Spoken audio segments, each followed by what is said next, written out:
Latin আমেরিকায় মাদকবিরোধী অভিযান জোরদারে নতুন সামরিক সহযোগিতার ঘোষণা দিয়েছে ট্রাম্প প্রশাসন।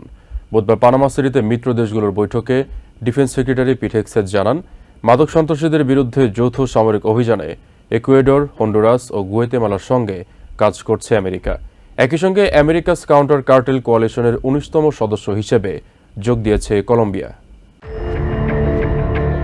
ল্যাটিন আমেরিকায় মাদক সন্ত্রাস দমনে ইকুয়েডর, হন্ডুরাস, গুয়েতমালা ও ১৯তম সদস্য কলম্বিয়াকে নিয়ে যৌথ সামরিক অভিযানের ঘোষণা দিয়েছে America.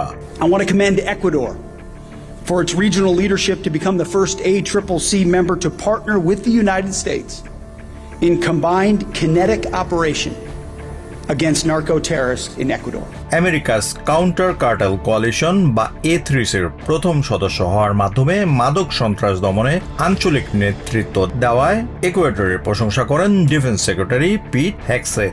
I also want to commend Honduras and Guatemala for inviting the United States to partake in combined operations against narco-terrorists in their countries. পাশাপাশি হন্ডুরাস এবং গুয়েতমালায় মাদক সন্ত্রাসীদের বিরুদ্ধে যৌথ অভিযানের জন্য আমন্ত্রণ জানানোর দেশ দুটিকে ধন্যবাদ জানান তিনি। I'm also proud to announce that Colombia will join the ACCC, becoming the 19th member. এই সামরিক জোটের ১৯তম সদস্য হিসেবে কলম্বিয়াকে স্বাগত জানান Hegseth. Additionally, I want to thank Jamaica for working with the Department of War to create a new military partnership to cripple narco-terrorists that transit through the Caribbean. This partnership will forever change the security environment of the Caribbean. এছাড়া Caribbean অঞ্চলে যৌথভাবে নতুন সামরিক অংশীদারিত্ব তৈরির জন্য জ্যামাইকাকেও ধন্যবাদ জানিয়ে হেগসেথ বলেন, এই অংশীদারিত্ব সার্বিক নিরাপত্তার পরিস্থিতি বদলে দেবে। We answer only to our own citizens and our own constitutions, not unelected international bureaucrats. এ সময় ইন্টারন্যাশনাল ক্রিমিনাল কোর্ট আইসিসির তীব্র সমালোচনা করে তিনি আরও বলেন, আমেরিকা কিংবা A3Cর সদস্য দেশগুলো তাদের নাগরিকদের নিরাপত্তা রক্ষার পূর্ণ অধিকার রয়েছে।